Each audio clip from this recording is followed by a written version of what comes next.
je commence. Vas-y.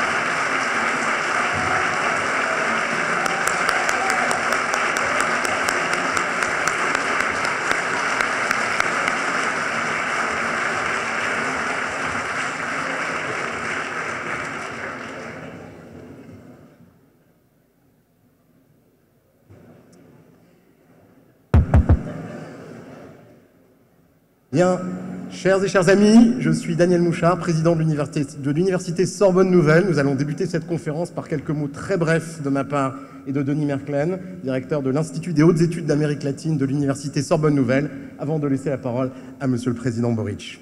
Monsieur le Président, Monsieur le Recteur, Mesdames et Messieurs les ministres, Mesdames et Messieurs les députés, Mesdames et Messieurs les élus, Mesdames et Messieurs les membres du corps diplomatique, chers collègues, chères étudiantes et étudiants, chers amis, au nom de la communauté Sorbonne Nouvelle, je souhaite vous dire en quelques mots, Monsieur le Président, à quel point nous sommes heureux et honorés de vous accueillir au sein de notre université.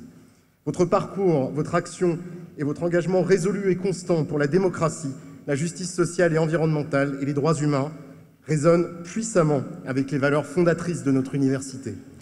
La Sorbonne Nouvelle, université des cultures, est profondément attachée à l'égalité, à la diversité, à la tolérance et à l'éthique du débat scientifique et démocratique. Notre communauté échange avec le monde entier, et particulièrement avec le Chili. Elle œuvre sans relâche pour l'inclusion de toutes et tous dans le savoir et la culture. Sachant votre parcours et la force de l'engagement dans le monde étudiant qui a été le vôtre, je souhaite souligner que la Sorbonne Nouvelle est particulièrement attentive à la participation pleine et entière de ses étudiantes et étudiants, à sa vie collective, intellectuelle, sociale et culturelle. C'est là notre mission essentielle vis-à-vis de celles et ceux qui feront et font déjà le monde de demain. Cela revêt d'autant plus de sens lorsque nous prononçons ces mots en Sorbonne, ici même, lieu historique ayant vu au cours des siècles des générations d'étudiants se former, mais aussi s'organiser et participer à la vie de la cité. Par notre action et par les valeurs que nous défendons, nous sommes une université ouverte sur cette cité, sur les enjeux qui travaillent nos sociétés contemporaines et notre monde. Entretenir un dialogue étroit avec les décideurs publics du monde entier est pour nous un enjeu essentiel. C'est la raison pour laquelle, Monsieur le Président, nous sommes particulièrement heureux de pouvoir vous écouter et de bénéficier de votre vision du monde et de votre expérience inestimable. Je conclurai en remerciant chaleureusement les équipes de la Sorbonne Nouvelle, de l'Institut des hautes études de l'Amérique latine, tout particulièrement pour l'organisation de cette conférence, et Monsieur le Recteur de l'Académie de Paris, pour avoir rendu possible qu'elle se tienne en Sorbonne, dans ce très bel amphi Richelieu. Et surtout, encore une fois, un très grand merci à vous, Monsieur le Président, de votre présence parmi nous et de votre parole. Je vous souhaite une excellente conférence.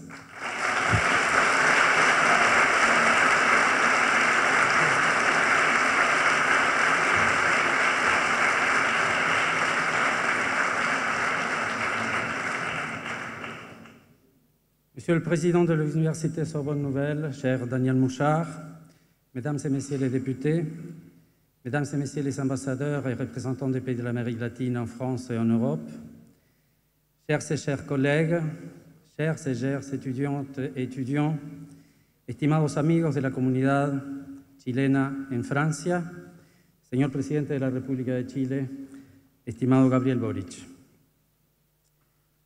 Accueillir le président du Chili à l'Institut des hautes études de l'Amérique latine, notre cher IHAL, et à la Sorbonne Nouvelle est un immense honneur. Vous accueillir, vous, Gabriel Boric, ici en Sorbonne, est un très très grand plaisir et un énorme privilège. L'IHAL, que j'ai l'honneur de diriger, fut dirigé dans les années 80 par Jacques Chonchol, à qui je voudrais rendre hommage en votre présence aujourd'hui. Il a été le premier latino-américain à diriger notre institut. Il a été ministre de l'Agriculture chargé par Salvador Allende d'approfondir la réforme agraire. Évoquer sa figure, c'est une manière de nommer les liens étroits de coopération, d'amitié et d'hospitalité qui unissent l'IHAL, le Chili et toute l'Amérique latine depuis bientôt 70 ans. Chaque année, des centaines d'étudiants traversent l'océan pour découvrir l'Amérique latine à travers les sciences sociales. Chaque année, des dizaines de Chiliens et de Latino-Américains viennent étudier les sciences sociales en langue française dans nos salles de cours. Ils tentent d'ouvrir de nouvelles pistes pour comprendre le monde. Nous en avons tant besoin, Monsieur le Président. Cet espace intellectuel que vous allez investir dans un instant est aussi un espace de communication et d'échange de chercheurs. Alors, le sociologue que je suis ne peut ne pas rendre hommage à celui qui nous a tant enseigné. Je pense évidemment à Alain Touraine, celui qui nous a appris à décentrer la voix et le regard en pensant l'Amérique latine non pas comme un objet d'étude, mais comme un continent d'apprentissage. Nous sommes ici à la Sorbonne et à Paris, et nous sommes en 2023. Nous sommes à 50 ans de 1973 et le Chili est ici avec nous. Il y a quelques jours, le 27 juin, nous commémorions le 50e anniversaire du coup d'État en Uruguay et le 11 septembre, nous tiendrons tous debout pour rendre hommage à la démocratie chilienne et pour dire tous ensemble, comme nous l'a si bien appris l'Argentine, nunca más. Nunca más a un general en la moneda, nunca más a un parlamento clausurado, nunca más a una constitución desgarrada, nunca más las armas del Estado en la calle tras sus propios ciudadanos.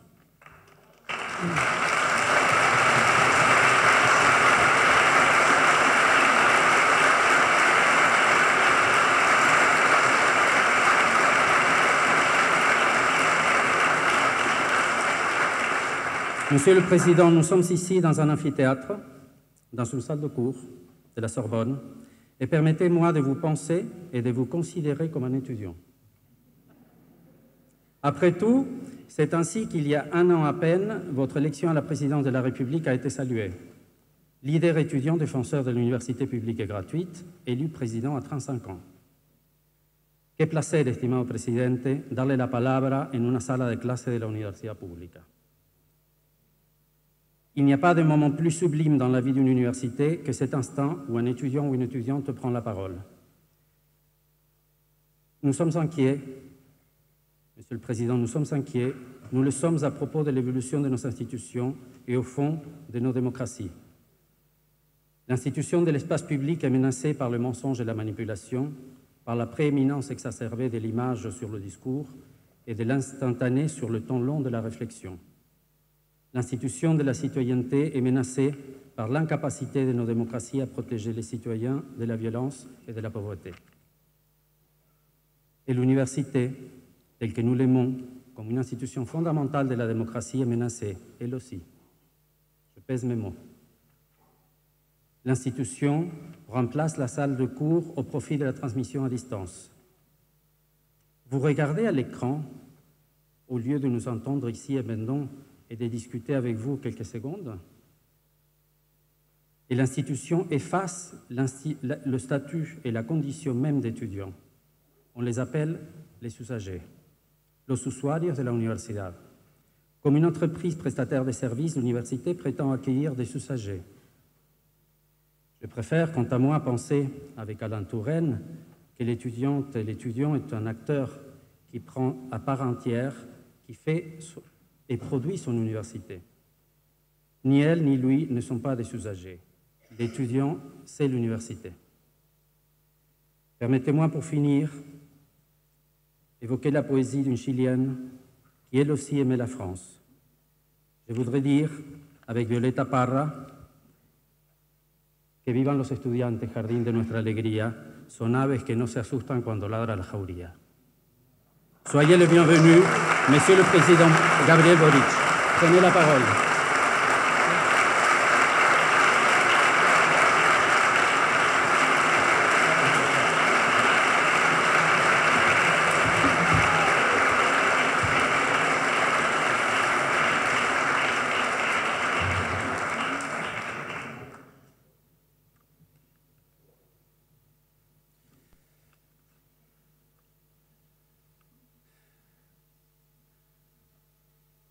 Combien ici parlent espagnol? ¿Todos?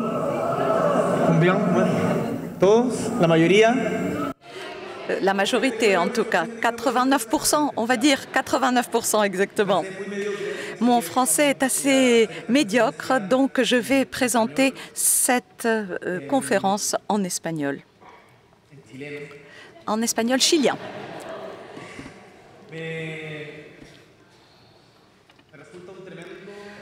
C'est pour moi un immense honneur.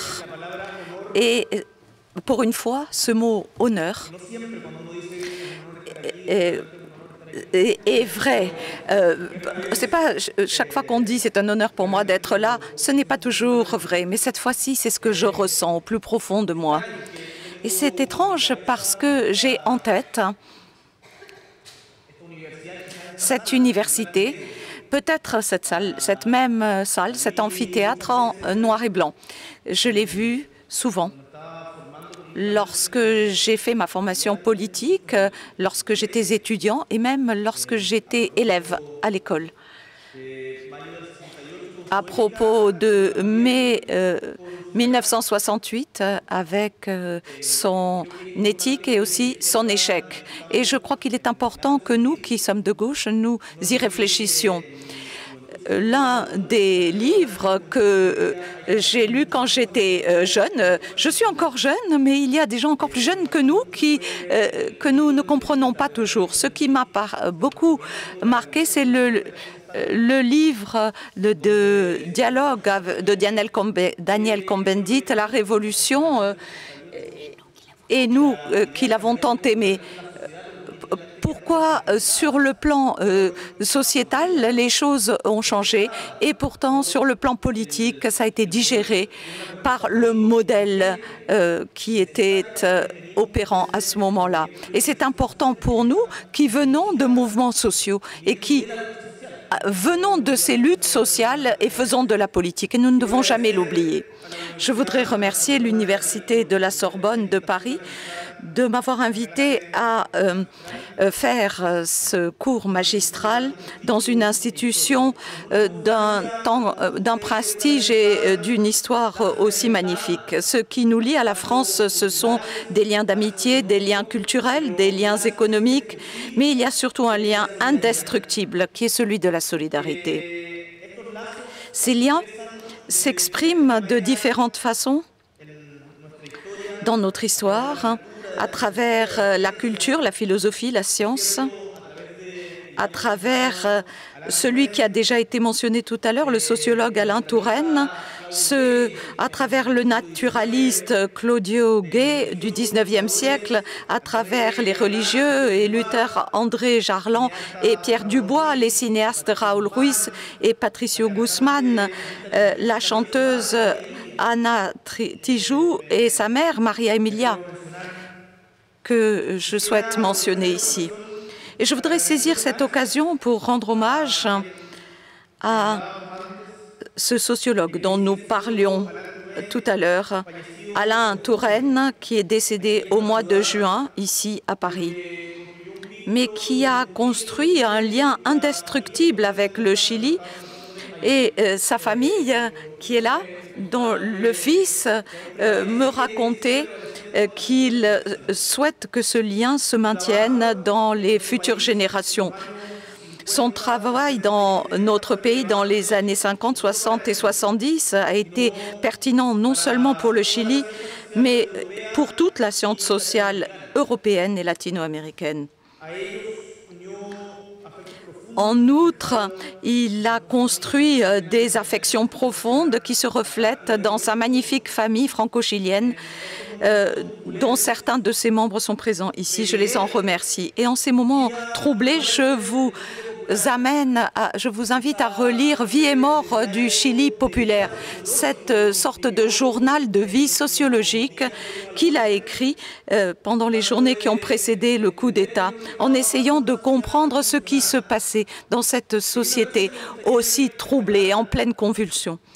Et j'aimerais lancer ici peut-être un avertissement en repensant au passé. Après le 22 juin 1973, alors que s'installait la dictature en Uruguay et où il y avait eu une tentative de coup d'État au Chili, le Tanquetazo,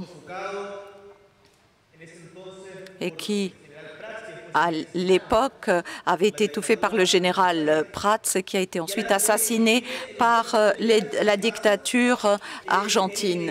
Et Alain Touraine a écrit le lendemain de ce Tanquetazo qu'il pensait qu'au Chili, il ne pourrait pas y avoir de coup d'État militaire et que nous allions réussir parce que Nous faisions partie de cette tradition politique que nous, au Chili, nous allions approfondir la démocratie. Et malheureusement, il s'est trompé là-dessus.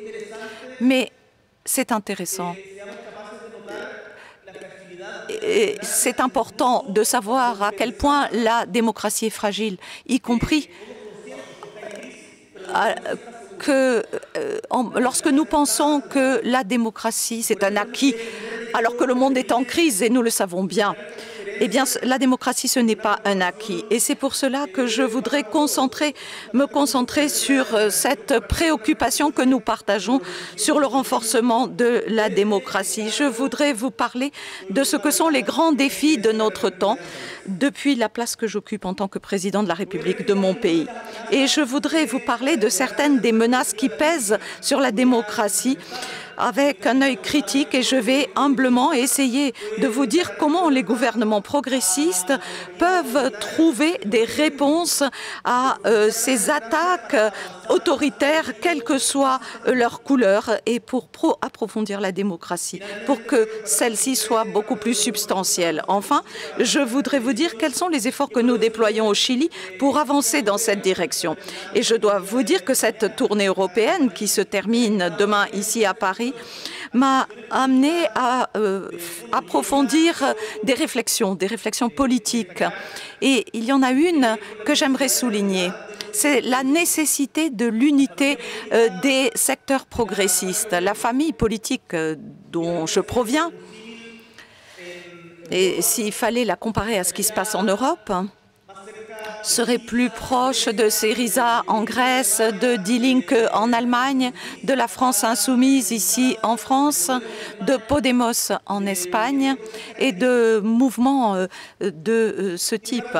Néanmoins, au Chili, nous avons réussi à créer une alliance qui a un sens, une alliance entre la gauche et le centre-gauche. Et nous avons vu en Europe, et la présidente du Danemark me le disait il y a quelques jours, dans le cadre du sommet CELAC-Union européenne, elle me disait aujourd'hui, lorsque les gouvernements progressistes s'unissent, il n'y en a que 5. Il n'y en a que 5 dans l'Union européenne. 5 gouvernements progressistes. Et cette famille politique à laquelle j'ai fait référence a reculé. Le bloc de gauche au Portugal, que j'avais oublié de mentionner tout à l'heure. Et tous ces autres mouvements sont en recul. Alors nous devons nous poser la question politique de savoir quelle est la tactique que nous devons adopter. Si nous pensons avoir des objectifs communs, et je crois que c'est le cas en Amérique latine, mais il y a un objectif que nous devrions tous partager, c'est la défense, une défense aussi, une défense forte de ce que nous entendons par démocratie. Et je crois que unir les forces de gauche pour cela, c'est indispensable, même si c'est difficile. Et ça a été difficile au Chili aussi, mais nous y sommes parvenus. Et je veux le souligner parce que les menaces qui pèsent sur nous sont immenses. Ça ne signifie pas de renoncer à l'engagement de transformation structurelle de nos sociétés, qui est un objectif qui nous guide. Comme vous le savez, en septembre, ça fera 50 ans qu'il y a eu ce coup d'État au Chili qui a imposé un régime de terreur, qui a répandu la pauvreté et la mort dans notre pays et qui a laissé une blessure très profonde qui est encore ouverte aujourd'hui. Comme nous le voyons d'ailleurs dans le contexte du débat qui a eu lieu dans notre pays autour de ce 50e anniversaire.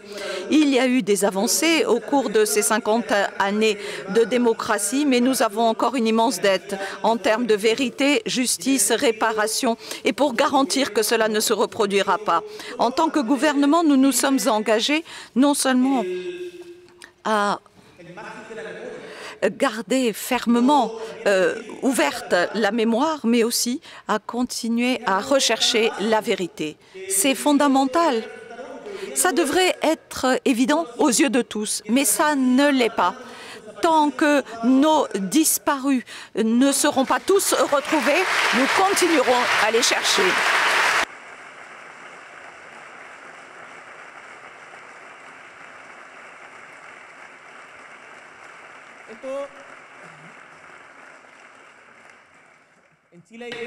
Au Chili, il y a des moments où certains disent il faut tourner la page, d'autres ont l'audace de dire qu'il faut finir son deuil, alors qu'il y a encore 1000 personnes dont nous ne savons pas où elles sont.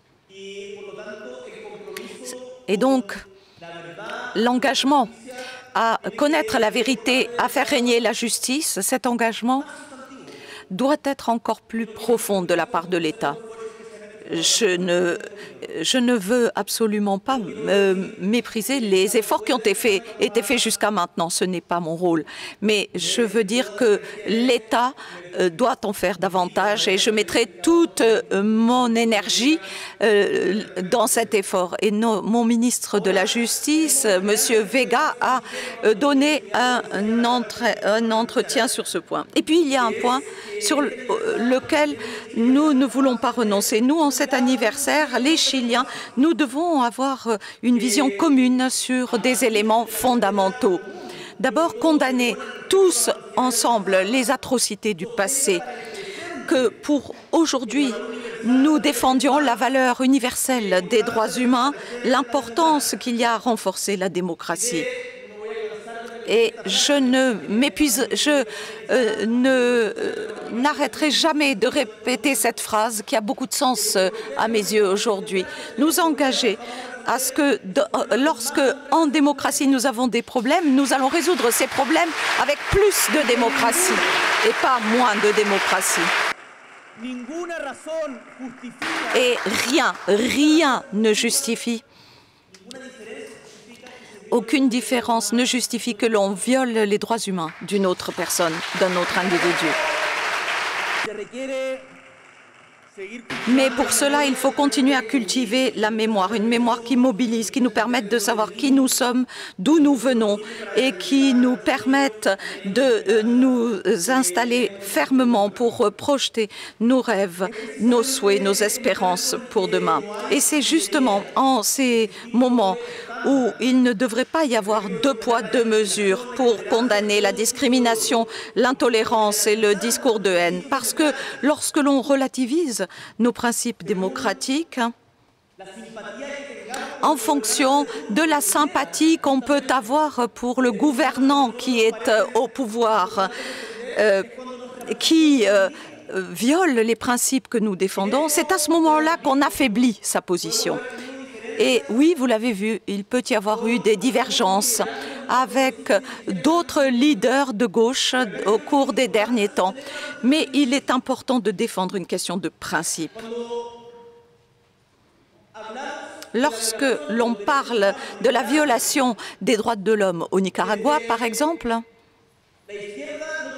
nous, la gauche, nous n'avons pas à dire « Oh ben en Israël aussi, et aux États-Unis, regardez ce qu'ont fait les États-Unis en matière de droits de l'homme. » Non, les droits de l'homme, nous devons les défendre en tant que tels. Et j'ai eu la possibilité d'en parler avec Yoconda Deli, avec Sergio Ramirez. J'ai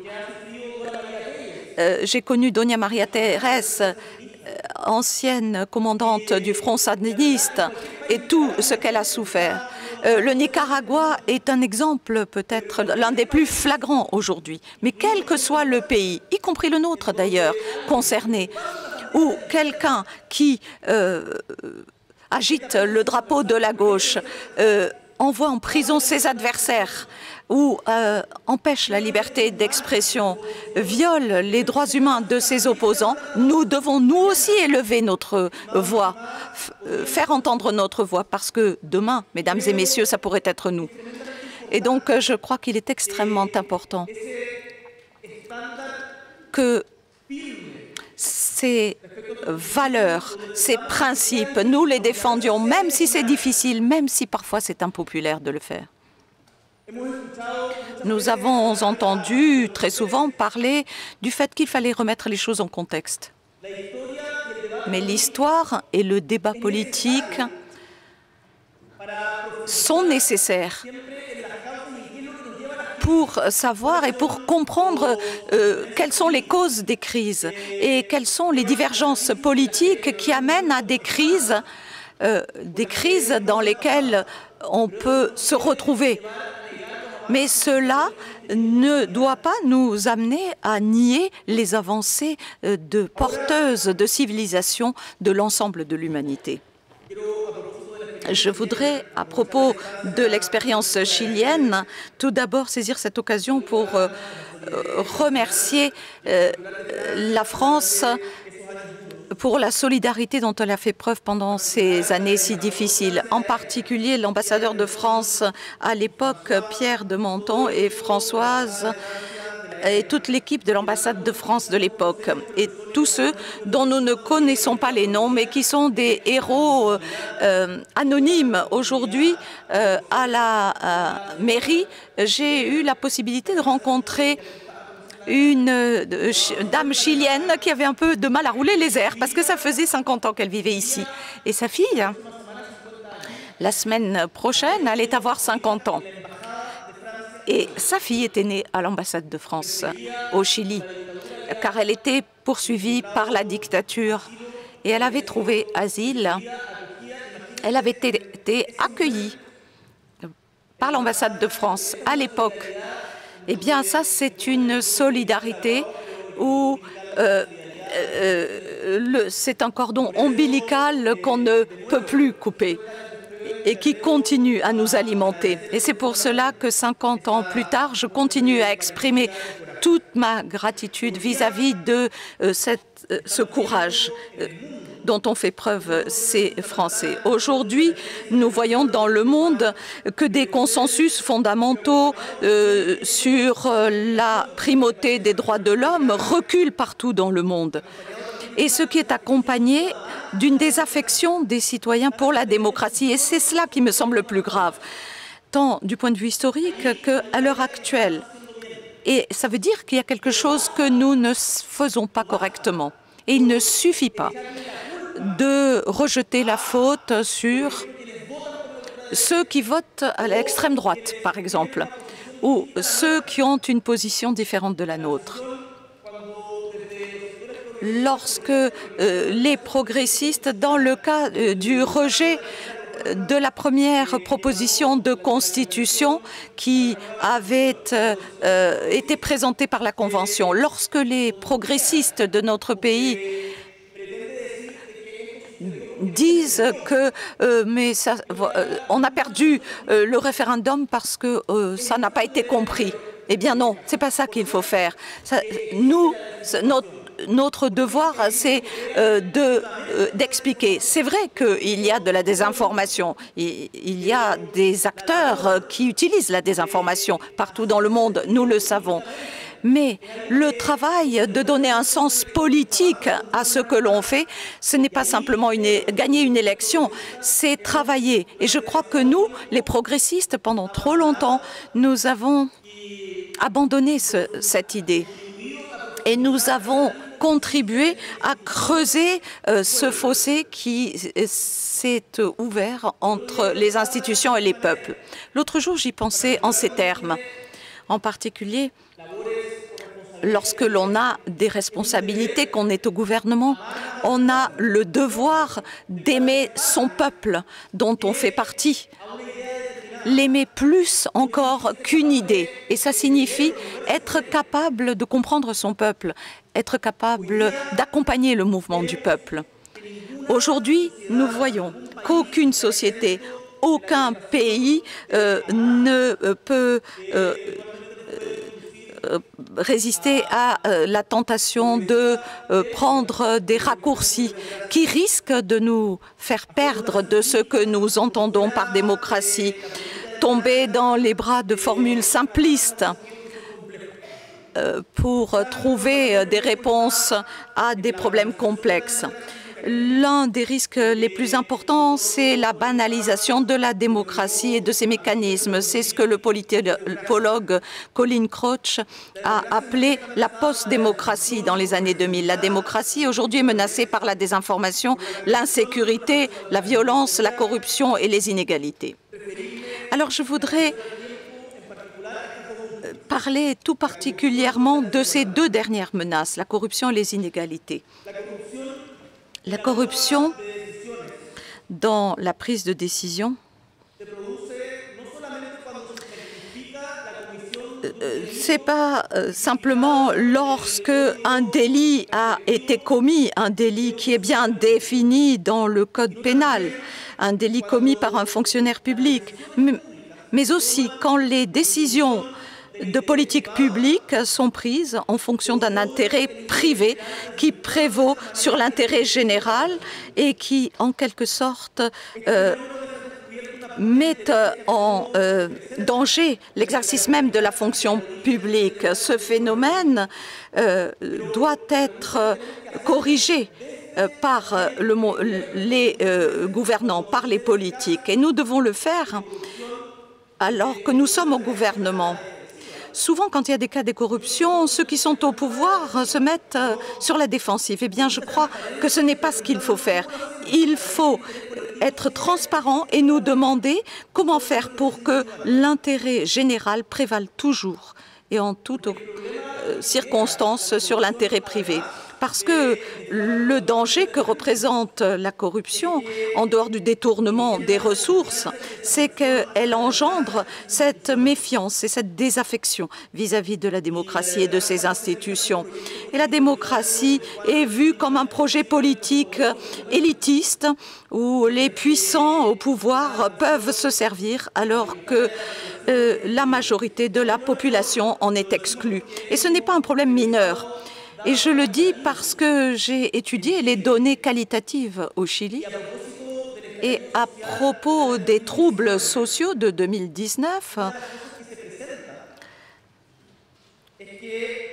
on s'est aperçu qu'il y a eu une rébellion qui était due à une désillusion. Et cela s'est traduit par une rébellion contre les abus, le manque de dignité, les inégalités, un thème sur lequel je reviendrai.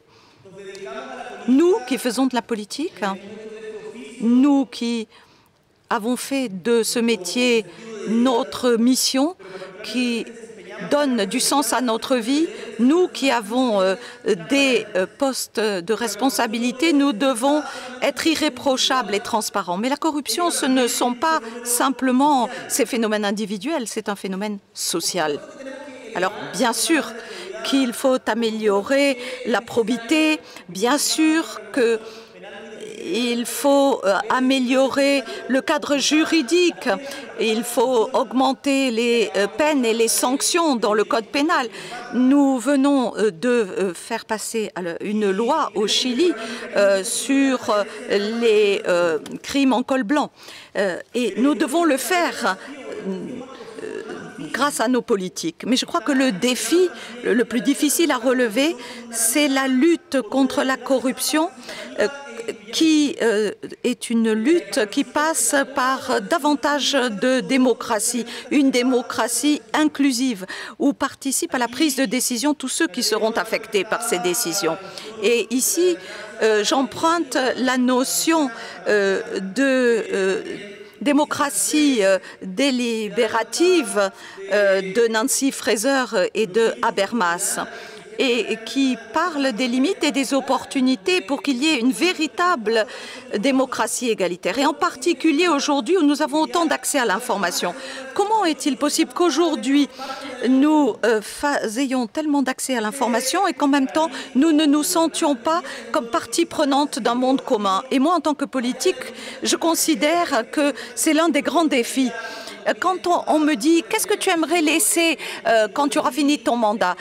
J'espère que nous aurons mis un terme à la crise économique, que nous aurons amélioré le niveau de pauvreté, que nous l'ayons fait chuter. Mais l'une des choses qui est très importante et qui a été très attaquée au Chili au cours des dernières semaines, à cause du cas Convenio, c'est que nous puissions rétablir la confiance entre les citoyens, mais aussi entre les citoyens et leurs institutions, parce que les institutions, avec la culture, et ça ce serait l'objet d'un débat beaucoup plus long sans doute, mais les institutions et la culture dans un pays comme le nôtre, c'est ce qui nous donne ce sentiment d'unité nationale. Et lorsque cette unité nationale est affaiblie, lorsqu'il n'y a pas de cohésion sociale, les sociétés se déchirent. Donc la lutte contre la corruption, si on y réfléchit de cette façon, si on la voit comme une lutte non seulement pour réglementer des comportements individuels, mais comme une lutte pour renforcer la démocratie, eh bien cela acquiert un autre sens, une autre valeur même. Et je vais maintenant passer à la deuxième menace qui pèse sur nos démocraties, et sur laquelle je voulais m'arrêter quelques instants, les inégalités. Alain Touraine, dans l'un des derniers entretiens qu'il a donné au Chili, nous a dit que ce qui distingue les sociétés démocratiques des autres, c'est la solidarité entre les citoyens. La solidarité exprimée dans un État qui protège ses citoyens et les accompagne. La solidarité dans les sociétés bien sûr, ça peut exister pendant la dictature, mais la solidarité doit s'exprimer à travers les institutions.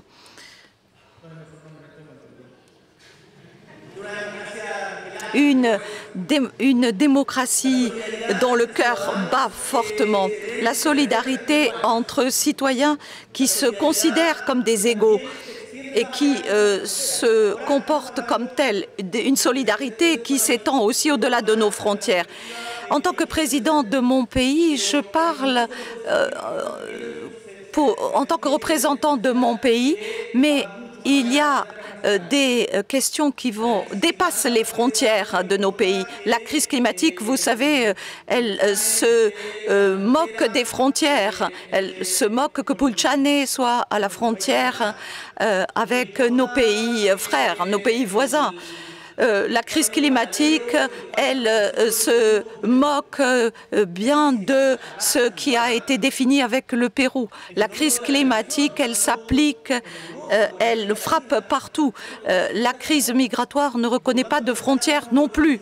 Donc penser qu'on va pouvoir résoudre ces questions au sein de l'État-nation, c'est une immense erreur.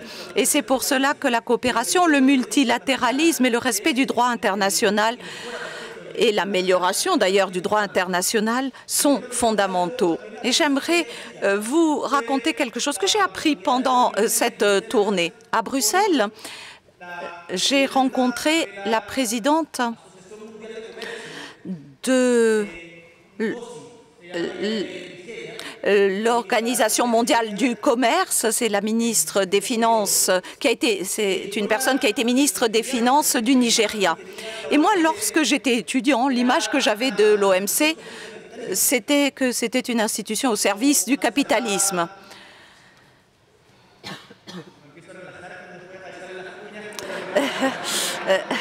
Alors, je vais essayer de retrouver le fil de ma pensée parce que je pars un peu dans tous les sens. Allez, je vais essayer de me centrer de nouveau.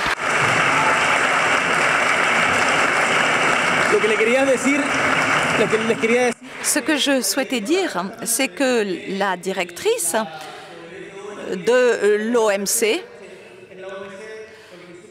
de l'Organisation mondiale du commerce, donc, me disait que lorsqu'on lui a offert ce poste, on lui a offert de devenir directrice générale de l'OMC, elle aussi, elle avait ses réticences.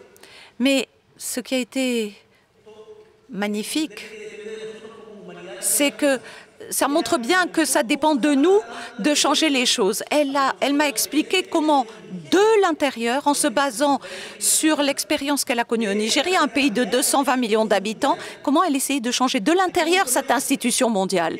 Alors, qu'est-ce que je veux dire par là?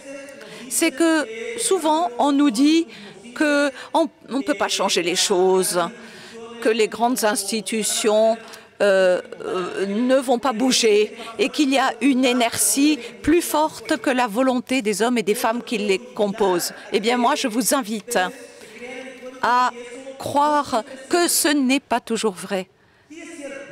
Alors, c'est vrai qu'il existe une inertie institutionnelle très importante. Nous le voyons d'ailleurs au niveau de notre État.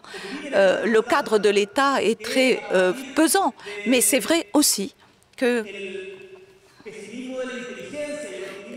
avec le pessimisme de l'intelligence et l'optimisme de la volonté, on peut faire une synthèse pour changer et modeler les institutions pour les améliorer. Je défends l'idée de prendre soin des institutions. Il faut prendre soin de nos institutions. Je reviens à la solidarité et aux inégalités. Je vous le disais, la solidarité s'exprime par un État qui protège ses citoyens et qui les accompagne. Le rapport du Programme des Nations Unies pour le développement de 2017 sur les origines et les changements du fossé social du Chili disait que les indicateurs macroéconomiques excellents du pays cachaient une réalité qui était beaucoup moins glorieuse parce que les fruits de la croissance ne sont pas arrivés à tout le monde. Avant les troubles sociaux, il y a eu, vous vous en souviendrez, quelques déclarations malheureuses des autorités de l'époque qui disaient que le Chili était une oasis en Amérique latine, que c'était bien de se lever tôt le matin pour aller se faire des amis dans les salles d'attente des hôpitaux publics. Voilà ce qu'on nous racontait. Et dans notre pays, il y avait ce discours officiel où, vis-à-vis de l'extérieur, nous parlions de ces grandes réussites du Chili, qui sont vraies, qui sont réelles, et dont nous pouvons être fiers. Oui, nous pouvons en être fiers, mais qui ne sont pas suffisants en tant que tels pour soutenir cette cohésion sociale. Donc, ces taux de croissance magnifiques, le fait d'avoir pu faire diminuer la pauvreté pendant des années, depuis l'arrivée de la démocratie, avoir davantage d'élèves scolarisés, c'est magnifique. Et nous n'avons pas rejeté cela, il n'y a pas à choisir ceci ou cela. Mais tout ceci ne cache pas le fait que nous n'avons pas été capables de résoudre ces inégalités qui étaient profondes déjà et qui sont toujours profondes aujourd'hui. Elles n'ont peut-être pas augmenté, mais sur le plan sociologique, c'est devenu un fossé qui parfois est impossible à franchir. Et donc avoir une vision critique vis-à-vis de la période historique qui nous a précédés, ça ne signifie pas pour autant que nous voyons l'histoire en noir et blanc. Et c'est là la synthèse que nous essayons de faire dans cette alliance entre la gauche et le centre-gauche dans notre gouvernement. Vous savez qu'il y a eu des querelles permanentes entre les générations dans le débat public. Mais le dialogue entre les générations est fondamental. Et je suis heureux de voir ici différentes générations qui sont représentées dans cet amphithéâtre. Et j'espère que vous pourrez parler entre vous, que vous pourrez aller prendre un verre quelque part, une bière tous ensemble et que vous pourrez discuter entre générations différentes. Parce qu'au Chili, justement, l'une des choses que nous avons perdues pour d'autres raisons, et ça mériterait une autre conférence. Moi, je suis née en 1986. Ma génération, une année décisive, hein. 1986. Et notre génération s'est formée à la chaleur des mobilisations sociales. Mais nous nous sommes formés simplement sur la base de notre intuition. Nous n'avions pas beaucoup de référents avec lesquels nous pouvions échanger. Je me souviens, et je l'ai déjà raconté, j'ai eu la chance de discuter avec ceux qui ont joué un rôle actif dans les années 70, qui aujourd'hui ont plus de 80 ans. Et l'un d'entre eux, Lucho Mayra, m'a raconté comment il avait vu à l'Institut pédagogique une conférence. Il avait assisté à une conférence de Malaquias Concha, en tout cas l'un des principaux fondateurs du Parti communiste de l'époque, Elias Laferté. Et il voyait que il y avait eu un circuit d'une génération, et Salvador Allende en est l'illustration, qui avait permis ce débat public. Vous savez, la jeunesse, ce n'est pas une vertu en soi, Comme le disait Allende à Guadalajara, il y a des jeunes vieux et des vieux jeunes, et moi j'en fais partie. Et c'est vrai qu'il y a des jeunes qui sont des vieux. Ce qui est important, ce sont les convictions que nous défendons. Et les convictions, on peut les défendre même à 90 ans, comme le montre Alain Touraine, ou même à 14 ans. L'important, c'est de pouvoir dialoguer entre nous. Et il y a quelque chose là que nous avons perdu au Chili de ce dialogue et que nous essayons de retrouver. Je reviens à la question des inégalités.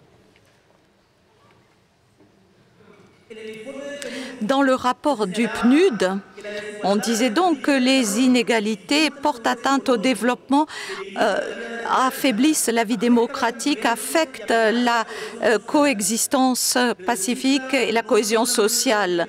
Réduire les inégalités, c'est un impératif éthique, mais c'est aussi une exigence pour la durabilité et le développement des pays. C'est ce que dit le rapport du PNUD. Et je partage complètement ce qui a été dit par le professeur Michael Sandel, qui disait que ce serait une erreur de ne voir que l'intolérance et le fanatisme que représentent les protestations populistes. Non, nous devons prendre au sérieux les griefs légitimes qui provoque ces sentiments désagréables. Et c'est pour cela qu'il ne faut pas montrer du doigt en niant le sujet.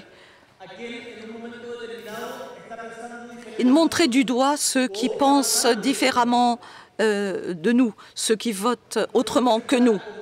Ce que nous devons essayer de faire, c'est de les convaincre.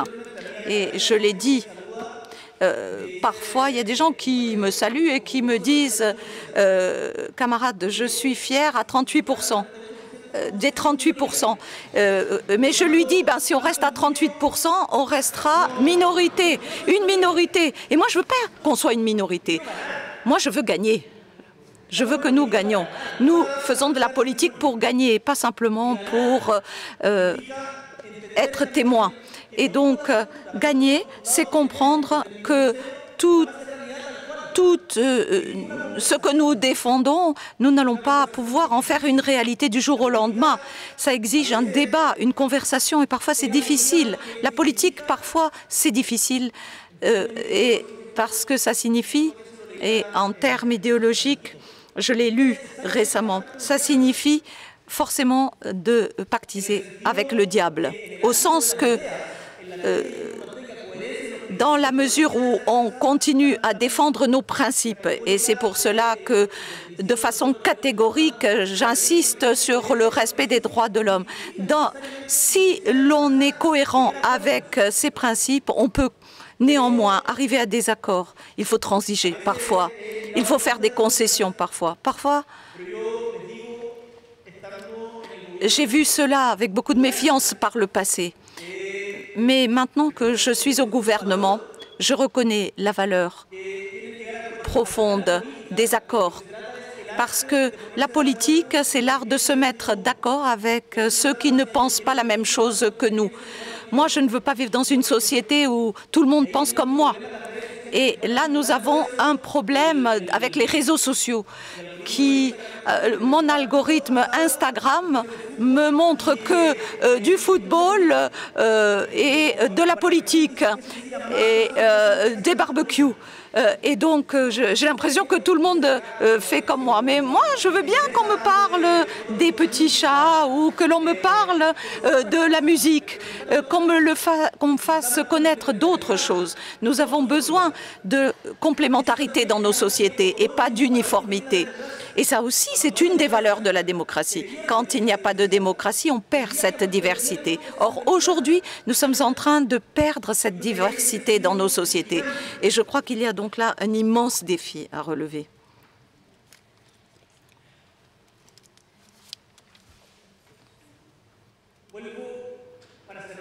Je reviens, et pour conclure sur cette idée d'inégalité.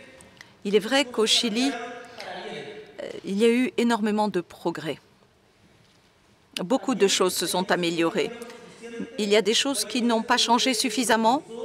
Il y a des domaines dans lesquels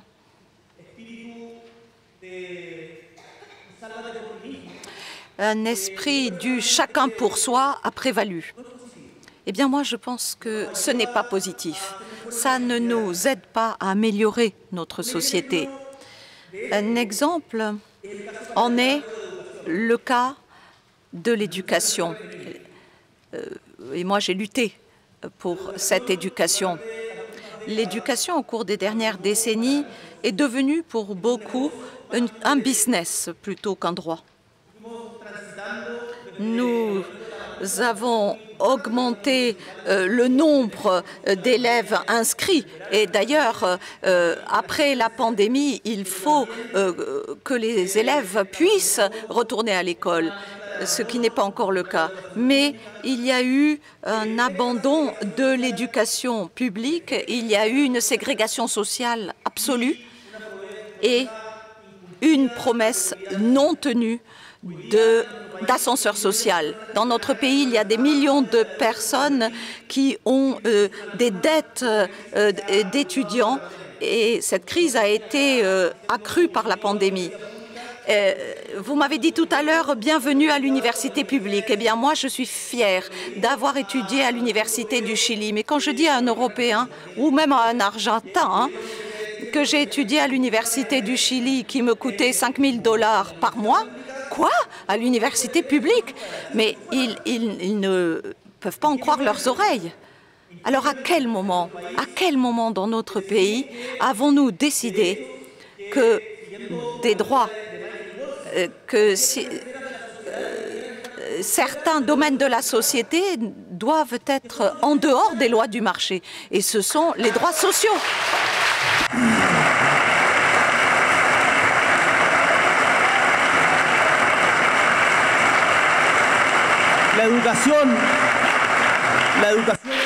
L'éducation, sans aucun doute, fait partie de ces droits. L'éducation, les retraites, la santé.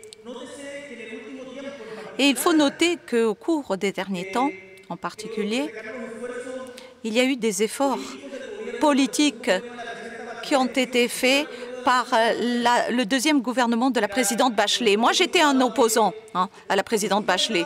Et je critiquais la réforme du droit du travail, je critiquais le système de gratuité qui avait été mis en place. Et je crois que c'était bien de continuer à la pousser. Mais je crois que la présidente Bachelet a fait des efforts qui méritent d'être applaudis.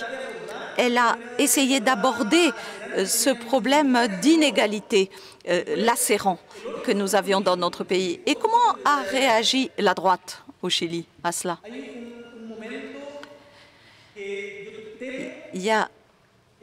J'ai peur que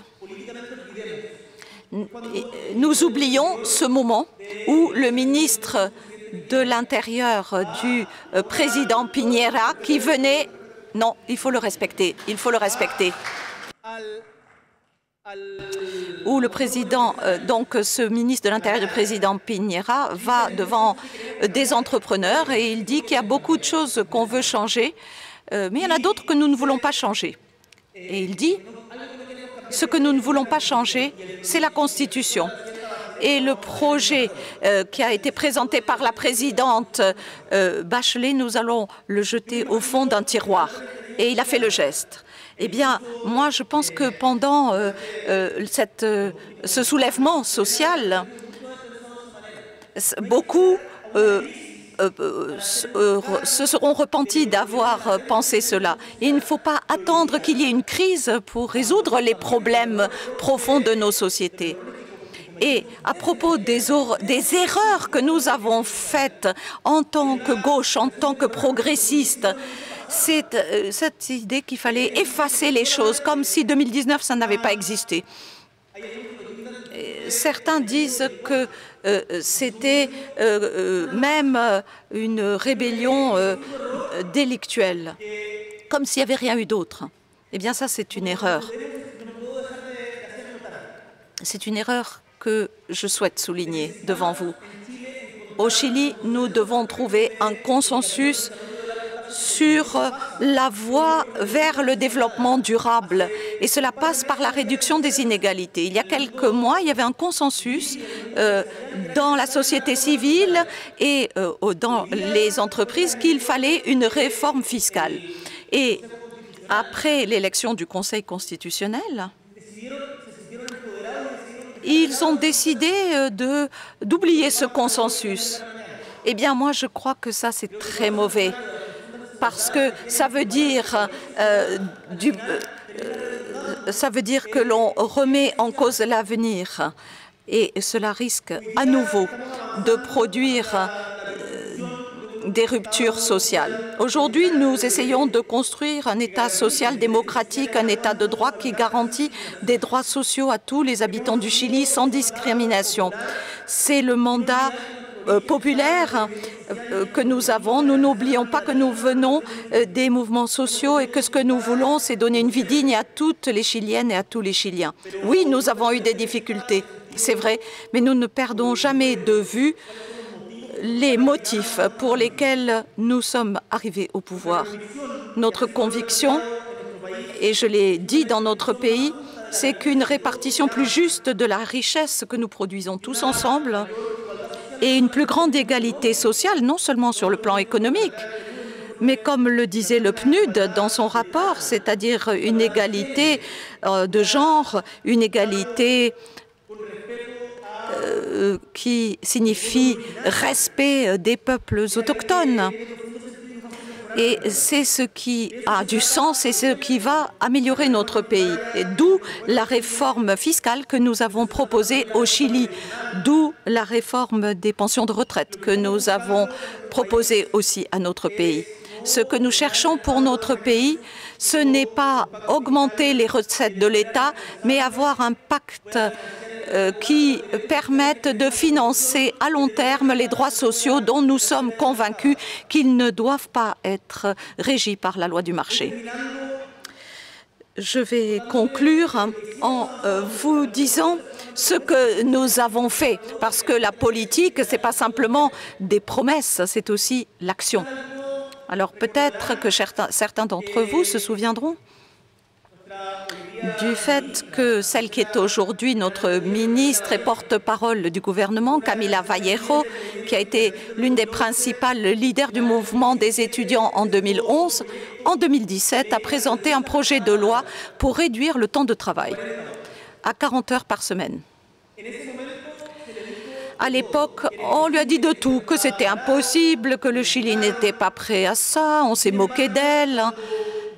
Et pourtant, lorsque nous sommes arrivés au gouvernement, nous avons décidé de pousser cette réforme. Non pas parce que ça venait de nous, de la gauche, mais parce que nous sommes convaincus que la demande de loisirs, la demande de qualité de vie doit être quelque chose d'essentiel dans la relation entre le capital et le travail, bien sûr, mais aussi pour améliorer la qualité de vie de tous nos concitoyens. Et nous avons réussi à approuver cette réforme. Mais ce qui est intéressant, c'est de voir comment nous l'avons obtenue. Alors qu'il y avait une opposition farouche, eh bien, nous y sommes parvenus grâce au dialogue social. Au dialogue social avec ceux qui ne pensaient pas la même chose que nous, avec des organisations de travailleurs qui avaient de la méfiance par rapport à ces réformes, mais aussi avec des PME. Et nous avons rassemblé les volontés de ceux qui, au départ, étaient sceptiques ou même ceux qui étaient contre cette réforme. Et donc, je reviens à ce que je disais au début de ce débat. La démocratie, elle se renforce quand on se donne le temps de se parler entre nous. Nous venons de lancer au Chili la stratégie nationale du lithium. Et je suis pleinement conscient du fait qu'on ne peut pas avoir de stratégie nationale du lithium si on n'en parle pas avec le Conseil des peuples de l'Atacama qui habitent dans le désert de sel de l'Atacama. Nous devons faire participer à cette démocratie tous ceux qui sont concernés. Les changements, pour qu'ils soient possibles, qu'ils soient durables dans le temps, doivent unir nos volontés dans la diversité. C'est l'esprit qui devrait présider aux réformes que nous menons dans notre pays aujourd'hui. Vous savez que les dernières années ont été difficiles dans notre patrie, mais quand on sort du Chili, on s'aperçoit que ça a été vrai partout. La pandémie a causé des fléaux très graves et un traumatisme dont nous avons peu parlé, mais en particulier en ce qui concerne la santé mentale. Et il ne fait aucun doute à mes yeux qu'aujourd'hui, les raisons pour lesquelles il faut défendre la démocratie sont particulièrement présentes. Ces valeurs, il faut en prendre soin, il faut les protéger. Racito Bilbao, après avoir fait un séjour à Paris au XIXe siècle, a dit que l'on peut parler de démocratie quand elle est fondée sur les principes d'égalité, de respect de la dignité humaine en permettant l'émancipation morale et matérielle de l'homme et bien sûr de la femme. Et à l'époque, Bilbao, Francisco Bilbao, au XIXe siècle, a plaidé pour la participation des exclus, des ouvriers, des artisans, qu'il a réunis dans la société de l'égalité, car il était conscient que les processus collectifs sont toujours plus longs et plus complexes que les histoires, les succès individuels que l'on peut présenter comme d'immenses victoires, mais qui finalement, dans des systèmes inégalitaires, sont des étoiles filantes qui n'éclairent pas le reste de la société. Voilà le chemin que les progressistes, les réformistes, les démocrates, nous devons continuer à parcourir ensemble. Comme il y a 53 ans, 52 ans, Allende nous y avait invités dans son discours devant les Nations Unies pour que les grandes valeurs de la société prévalent et ne soient pas détruites.